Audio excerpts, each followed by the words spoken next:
In Luke 5 and the first part of 6, we're going to see a recurring focus on Jesus calling his disciples. It's not the only topic that's covered, but we're going to circle back to it a couple times as we go through this chapter and a half. As Jesus begins his ministry, he is calling disciples to follow him. We're going to deal with some aspects of that call over the coming weeks. This morning, we are going to start with the call of Simon Peter. Specifically, he's the one that's named here, that to be a disciple of Jesus.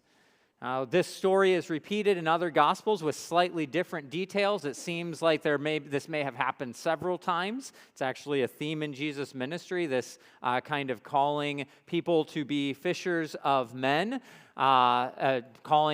his miracles relating to fishing. It happens at the beginning and end of his ministry. After his resurrection, we're going to have a similar story come up. And so there's a little bit of uncertainty about whether Luke is recording more details than other gospel accounts or if it's a completely different time that it happened. But here we are going to see the emphasis being particularly on Simon Peter. Simply put, a disciple is a loyal follower of Jesus. One who seeks to obey and learn from Jesus.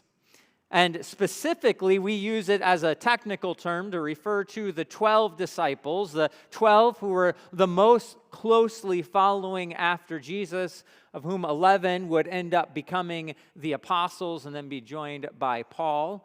But these 12 disciples form this kind of technical idea of disciple, but they're also an example, an image of what we ought to be as disciples of Jesus. And Jesus' final words to his disciples, the command that he gives to them is to make disciples. Now, they're not supposed to make disciples of themselves, but they are to make disciples of Jesus. They are to go into the world and call people to follow Jesus, call people to be his disciples. And so it is important for us to see Jesus calling them to be a disciple of himself, this kind of primary source material of what discipleship looks like. And so we are called to do what Jesus is doing, and we are also called to be what Jesus is calling the disciples to be. And so in this text, we are going to see three descriptions of a disciple of Jesus, three descriptions of what a disciple of Jesus looks like. First of all, disciples submit to his command. Disciples submit to his command. Luke chapter 5, verses 1 through 7. One day, as Jesus was standing by the lake of Gennesaret, the people were crowding around him and listening to the word of God. He saw at the water's edge two boats left there by the fishermen who were washing their nets. He got into one of the boats, the one belonging to Simon, and asked him to put out a little from shore. Then he sat down and taught the people from the boat. When he had finished speaking, he said to Simon, "Put out into deep water and let down the nets for a catch." Simon answered, "Master, we've worked hard all night and haven't caught anything, but because you say so, I will let down the nets." When they had done so, they caught such a large number of fish that their nets began to break. So they signaled their partners in the other boat to come and help them, and they came and filled both boats so full that they began to sink. So a little bit of background of what's going on here. Jesus is by the lake of Gennesaret. We more often refer to this as the Sea of Galilee. Lake is a little more apt description based on the size. When you think of a sea, you think of an ocean, something very large. The Lake of Gennesaret, the Sea of Galilee, was approximately the size of Lake Winnebago. So if you think of your Wisconsin geography, go an hour north of where we are, and there's that kind of big lake that's not Lake Michigan, but bigger than a small lake. That's about the size of the Sea of Galilee. Archaeologists have found boats that can be dated to the time period that this is occurring. The boats tend to be 25 or so feet long. They're relatively small on a relatively small lake. And these disciples were fishermen on that lake. They're not fishing as a hobby, they're fishing as an occupation. We can tell clearly from the context here that they are fishing not with poles and lures, but with nets. As a result of fishing in this style, they would generally be fishing overnight because the fish could see the net. And so they would fish in the dark because then the fish don't see the net and avoid it. And so they would go out and they would try, usually with two boats, try and scare the fish into the net and then come back to shore in the morning to take care of their catch. And that's what is happening here. It seems they've been out all night. In fact, they tell us explicitly they've been out all night. Hasn't been a very successful night. And now they are cleaning their nets. They're trying to get ready for the next day, which is actually going to be that evening. And they're tired. They've been unsuccessful, and they're frustrated. One of the fishermen is a man by the name of Simon Peter. We've already met Simon in Luke's gospel, because Jesus healed his mother-in-law in the previous chapter. So this is someone who's had an encounter with Jesus, has seen Jesus perform a miracle. Whether it was a good miracle or not depends on Simon Peter's opinion of his mother-in-law. But Jesus has already had some interaction with Simon Peter at this point. As is normal in Luke's gospel, Jesus is focused on his preaching ministry. This is what Jesus is doing. He performs miracles, but the miracles serve the message. The miracles are not the point of Jesus' ministry. The message he is preaching is the point of Jesus' ministry. And so it is unsurprising that, again, Jesus is preaching. This time, as opposed to the previous chapter, he's not preaching in the synagogue. He's just out going about life, and he is preaching to people who are on the lake shore. So he preaches and a crowd gathers. And as the crowd gathers, Jesus sees the two boats. It mentions here that one of them does belong to Simon, this man who apparently he knows, whose home he's been in, healing his mother-in-law. And he asks Simon to put out a little bit from shore, and then he's going to stand in the boat or sit in the boat and preach to the crowd on the shore.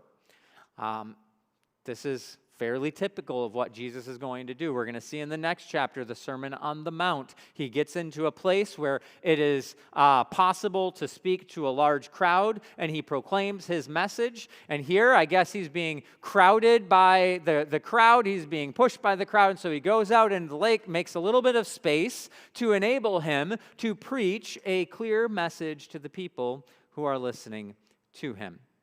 He is focused on preaching rather than miracles. And as he preaches, we are going to see some characteristics of Peter as being one who submits to the command of his Lord. We see it really in two different ways that Peter submits. First of all, he's willing to sacrifice for the mission of Christ. We see this in verse number 3.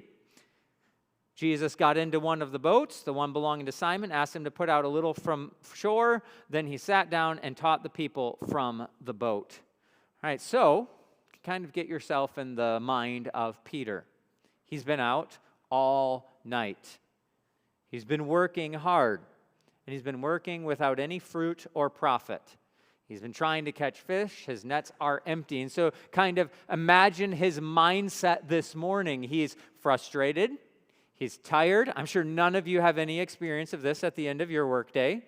He comes home. He's tired. Well, he doesn't come home. He's just finishing up the day. He's tired. He's frustrated. He's supposed to be cleaning the nets. And some guy comes up to him who's made him have to deal with his mother-in-law more than he was originally going to need to deal with his mother-in-law. And this guy says, hey, put your boat out to sea, and I'm going to stand in or sit in your boat, and I'm going to preach to the people on the shore. And you can imagine Peter being like, seriously? I have been working all night. I am so tired, and now you want to use my boat and I get to listen to a sermon at the end of my workday. This is insane. Why in the world would you ask me to do this? You can sense like that how you would feel in that moment, yet Peter doesn't argue. He doesn't complain. But at the same time, it's kind of interesting. Peter's not in the crowd that's following after Jesus. Peter is not one of those who is listening to him. Peter is someone who is a spectator. He's on the side. He's not in the middle. Sorry, this weird ear thing is hanging off here, and it's driving me crazy, and I'm just going to acknowledge that I'm fixing it so that I don't try and fix it without you noticing. All right. And so he's out there, he's off to the side, he's not in the crowd, he's done his workday, but Jesus asks of him a sacrifice of his time, a sacrifice of his belongings, and there's no argument about it. He just does it. He's finished speaking. He finishes, he sets aside his nets, he takes the boat out, and he allows Jesus to speak.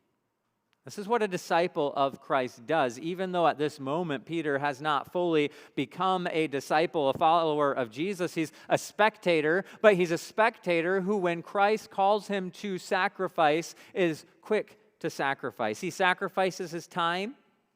He sacrifices his belongings.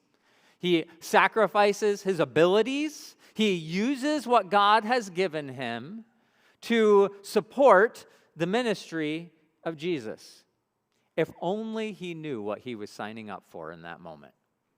I mean, just imagine what Peter is going to become. This anonymous little small-scale fisherman by the Sea of Galilee, by the Lake of Gennesaret, this anonymous, insignificant guy who's going to live his life, catch his fish, die, and never be heard from again, is at this moment taking the first steps into a journey that will cause him to give his life for Christ, to become one of the most notable leaders of the most significant movement in world history, to follow after Jesus, to see him crucified, to see him raised from the dead, and here little, insignificant, unimportant Peter is just starting with simple obedience.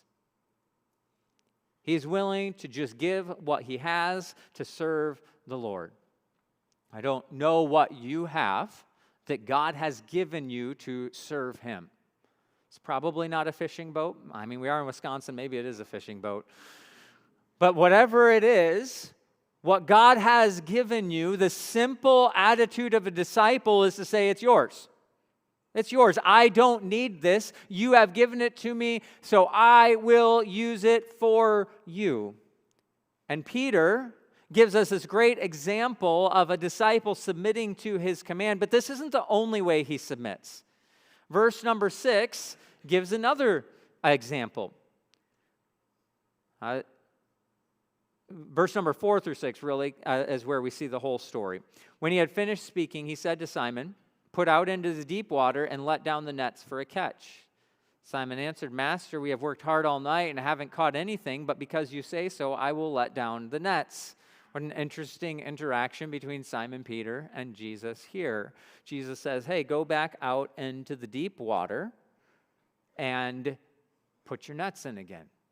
Now, you may be tempted, you hear something like deep water. That sounds like a very spiritual term. I think he's referring to deep water because that's where the fish are. Don't have to turn it into something super mystical and amazing. But he is supposed to go out into the deep water and put his nets down. And Peter, like I might at the end of a long day at work, says, "Oh, I've already done this all day. I'm tired. I would like to go home, watch the Brewers game, eat my dinner," which is also breakfast in this scenario. But Peter hears Jesus and acknowledges his tiredness, acknowledges that he has been doing this all night, acknowledges that as in his expert fisherman opinion, this is not a good idea because the fish are going to see the nets anyway. This isn't good. But in spite of the fact that he disagrees with Jesus, he still obeys Jesus. And Jesus doesn't say to him, hey, Peter, go fish, and I'm going to give you so many fish that you will not believe it. I'm just going to overwhelm. Your boat is almost going to sink, and then another boat is almost going to sink because of the amount of fish. So just trust me and go out. Jesus doesn't give him that explanation. Jesus simply says, go in the deep water, giving him some advice from the side on the field that Peter is an expert in, not that Jesus is an expert in. Yet Peter trusts. Without explanation, without Jesus telling him all of the hows, the whats, and the whys, without Jesus explaining the way he's going to miraculously work in this situation, he does something that is irrational from the perspective of his natural expertise, but is obedient from the perspective of his relationship with Jesus. And notice even the term that he uses to refer to him, Master. We've worked hard all night and haven't caught anything. But because you say so, I will let down the nets. When they had done so, they caught such a large number of fish that their nets began to break. So they signaled their partners in the other boat to come and help them. And they came and filled both boats so full that they began to sink. So Peter demonstrates to us the mindset of a disciple is a mindset of obedience, a mindset of submission to his command. But now let's look at the second description of a disciple we see in this text. Disciples understand their weakness. Disciples understand their weakness. Now, perhaps if you had a historically great day at work where you saw just profits soar through the roof, you might be celebrating that moment. You might be telling everyone about what a great day you had at work, how you saved the company this much money, or you made the company that much money, or you accomplished this task, and you'd be really excited. Peter's first response, when Jesus blesses him in this unique way, when Jesus causes him to thrive in this unique way, Peter's first response is not celebration, but mourning. When Simon Peter saw this, verse 8, he fell at Jesus' knees and said, "Go away from me, Lord, I am a sinful man." For he and all his companions were astonished at the catch of fish they had taken. And so were James and John, the sons of Zebedee, Simon's partners. So now we get introduced to two more of the disciples. They're astonished, they're amazed, but Peter's response is to mourn. It's to be sorrowful because he recognizes who he is. He is in the presence of the Lord, and he is not worthy of being in the presence of the Lord. This is not an unusual thing when the Lord is commissioning people to do his work. In fact, this morning, Alonzo read a text where this exact same thing happens. Isaiah is commissioned to proclaim the word of the Lord to the people of Israel, and his first response is, "Woe is me." Moses is commissioned at the burning bush, and his first response is, "I am not up to this task." This is actually incredibly common when the Lord commissions a prophet, that prophet responds by recognizing their own sinfulness, their own weakness, in contrast with the Lord. Perhaps you can try and get into the mindset of Peter again on this day. He has seen Jesus heal his mother-in-law, but that is not the moment at which he follows Jesus. Because we move forward in time and he's not following Jesus, but he's simply working while Jesus is with the crowd and Jesus is preaching. Why does Peter not follow Jesus immediately? We don't know exactly why. We shouldn't presume too much of what's going on. But here in this story, this fringe character, this person on the outside who's simply providing a boat, gets welcomed into the story of Jesus, and when that happens, he recognizes his weakness and his sinfulness. Yet the good news is, because this is a pattern that God uses, my weakness is no reason that God cannot use me. My past sin and sorrow is no reason that God cannot use me. Perhaps you're here like Peter. You're here on the fringes. This church doesn't feel like your home. You're not really committed to engaging in the ministry of this church, but you're here on a Sunday morning and you kind of feel like, I don't know exactly why I'm here, and I don't feel like I have it all together. And so I'm going to try and skate by anonymously. It feels good to be at church, or I'm doing this for someone else, and I just don't feel like I'm welcomed into the heart of what God is doing. God certainly wants someone better than me. Yet that is not the message we get from Peter. The message we get from Peter is that God wants the weak among us. He wants the broken among us. He wants the sinful among us. And he wants to call us to him so that as he accomplishes his purpose, it is not us who looks good, but him who looks great. In the Olympics, the various events have this kind of arbitrary scoring that's sometimes frustrating, right? Like you watch figure skating, and you see these Olympic figure skatings, they've given their life to their sport, and they're out there skating, and they fall in the Olympics. I can go ice skating and not fall at all, and no one wants to watch me in the Olympics, and no one wants to put me on a box of Wheaties. I'm a much better skater than these figure skaters because I don't fall when I go ice skating. When we recognize what's the difference? Well, there's this degree of difficulty. My 2 laps around the Pettit Center rink is significantly easier than a quadruple Salchow or whatever it is. And so when I just skate in a straight line and occasionally try and look cool and do a crossover, I took ice skating as a college class. It was the only co-ed PE class at my Bible college. That's why I took it, not because I wanted to learn ice skating. And so I might introduce a crossover from back in my college years of doing crossovers for a grade and feel pretty special and fantastic. But it's not hard. What these Olympic figure skaters are doing is introducing a degree of difficulty. So they do these amazing things, and you say, wow, they made that really hard for themselves. And even if they fall, it's still impressive because they made it really hard for themselves. The way that Jesus works with us is much like how that figure skater operates. You see, Jesus could use all the best people. He could use all the people who have everything together. And then who looks good? The people who have everything together. But Jesus chooses to use you, which makes his job immensely more difficult. Jesus chooses to use me with all of my weaknesses, with all of my flaws, with all of my mistakes, with all of my sins, so that at the end of the day, when God does great things through us, who looks good? Not us, but him. And Peter here on this boat, when he is confronted with God's call to ministry, recognizes his weakness.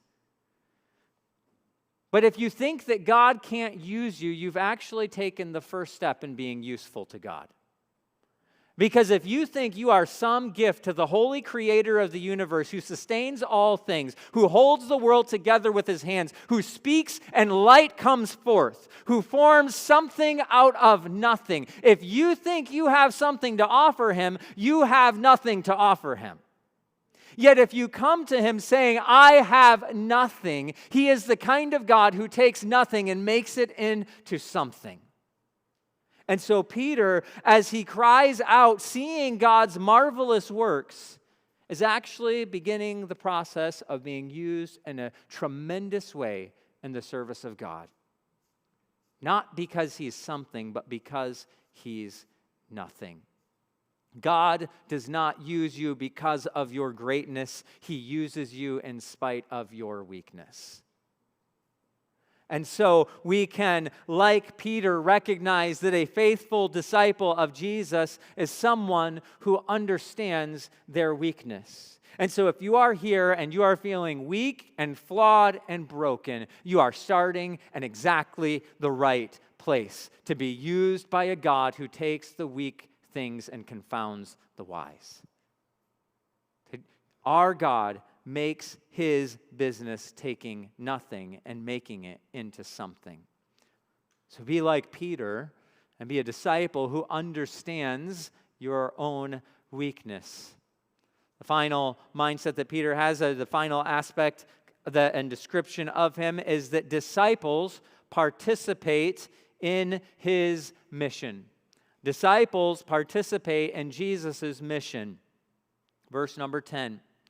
Then Jesus said to Simon, "Don't be afraid. From now on you will fish for people."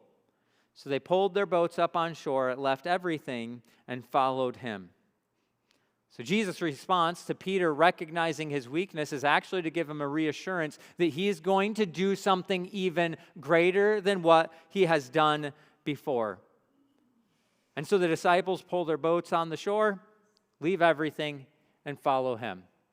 Such an interesting little interaction of events. They have just had the most successful business day of their entire careers.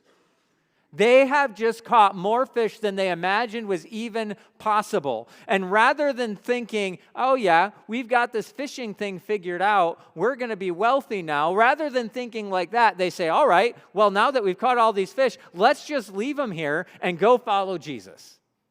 Because they recognize the gift that he has given is not greater than the person that he is. The gift that Christ has offered to them and making them incredibly prosperous as fishermen is so much less than simply knowing and learning from him. It is so much less than following him. The story doesn't say what happens to the fish. Maybe this was just a really good day for Zebedee, whose sons leave, but leave all that tasty fish behind. But he goes on. And he simply leaves behind this tremendous catch that the Lord has given him. Why? To participate in Jesus' mission. He is now going to be a fisher of men. So often in the Gospels, we see a fulfillment of the expectations of the Old Testament. Ways in which Jesus expands or broadens what's happening in the Old Testament. Ways in which he is similar to the things that went before, like the sacrificial system and how he fulfills the sacrificial system. The gospel accounts are filled with these references trying to make the point to the reader that this is the one the Old Testament was anticipating. But sometimes they make that point through contrast by showing a way that Jesus is so different from the Old Testament message. And this is one such time. This concept of being a fisher of men is not something new to the ministry of Jesus. It actually occurs several times in the Old Testament. But it occurs in a very, very different context with a very, very different intention. One such time is in Amos chapter 4. Now, we just spent several months studying the book of Amos, and so you know it's probably not a very happy passage because there are no happy passages in Amos, really. And Amos chapter 4, verse 2, talks about fishing for men. Amos 4:2 says this, "The sovereign Lord has sworn by his holiness, the time will surely come when you will be taken away with hooks, the last of you with fish hooks." Okay, so we have fishers of men. The fishers of men are the surrounding nations who are going to drag the people of Israel out of Israel to the surrounding nations as if they have a hook in their mouth. And they're going to take them into captivity. This isn't the only time this happens. Habakkuk chapter 1, verse 14. "You have made people like the fish in the sea, like the sea creatures that have no ruler." There's a comparison of how the people are acting like fish of the sea, and it's not a positive one. Jeremiah chapter 16, verses 14 through 18, has both a positive and negative element. 14 and 15 are going to tell us the positive, 16 through 18 the negative. "However, the days are coming, declares the Lord, when it will no longer be said, 'As surely as the Lord lives, who brought the Israelites out of Egypt,' but it will be said, 'As surely as the Lord lives, who brought the Israelites up out of the land of the north and out of all the countries where he had banished them. For I will restore them to the land I gave their ancestors.'" Okay, so this is a predictive prophecy saying that the time is going to come when a new exodus is going to happen. And the new exodus is that God's people who've been taken out into the Gentile lands are going to be brought back into Israel. And when they get brought back into Israel, we're going to think of it as a new exodus of God restoring his people. It's good news. They're coming back to the land. The problem is, this prophecy is coming while Israel is still in the land. They are going to get pulled out before they get brought in, and that's what we see in the next 3 verses. But now I will send for many fishermen, declares the Lord, and they will catch them. After that, I will send for many hunters, and they will hunt them down on every mountain and hill from the crevices of the rocks. My eyes are on all their ways. They are not hidden from me, nor is their sin concealed from my eyes. I will repay them double for their wickedness and their sin, because they have defiled my land with the lifeless forms of their vile images and have filled my inheritance with their detestable idols. So God says, I'm preparing fishermen. Fishermen who are going to be fishers of men. And what they are going to do is they are going to fish out God's people and take them into the nations. And so what we have in the Old Testament is this imagery of God preparing fishers who take his people and take them to the Gentiles. It is the removal of his people from the land of promise over to the Gentiles. So now we get to the inversion of that in the ministry of Jesus. He does the opposite. He says, Peter, I'm going to make you a fisher of men. But Peter does the opposite. Peter is going to end up going to the Gentiles and bringing them to Christ. He is going to be a fisher who takes people from the world outside and brings them in so that they now are part of God's purpose and plan. And Peter has this extraordinary task as a humble Jewish fisherman in a small village in Judea, a man who is not notable in any real meaningful sense, and he's going to end up dying in Rome as one who is viewed as one of the 2 most significant figures in the establishment of Jesus' church alongside the Apostle Paul. And he's going to be a fisher of men participating in Christ's message. A disciple of Jesus is one who participates in Jesus' mission. What is Jesus' mission? Jesus' mission is to proclaim the gospel, the good news that God welcomes the outsider in. Isaiah chapter 55, verse number 1, gives such an invitation. It says, "Come, all you who are thirsty, come to the waters. You who have no money, come, buy and eat. Come, buy wine and milk with money and without money and without cost." There is a gospel invitation to the weak, to the poor, to the ones who do not have money. And that invitation says, come. This is an invitation that comes to Peter. Jesus calls him to be a disciple, calls him to be one who follows after him, one who doesn't come based on his righteousness. He is a sinner. He is weak. But Jesus says, come to me. I'm going to make you a fisher of men. And then once Peter comes, there's an inversion where now Jesus says, go and welcome others. Go and share this message. So the application here is 2-sided.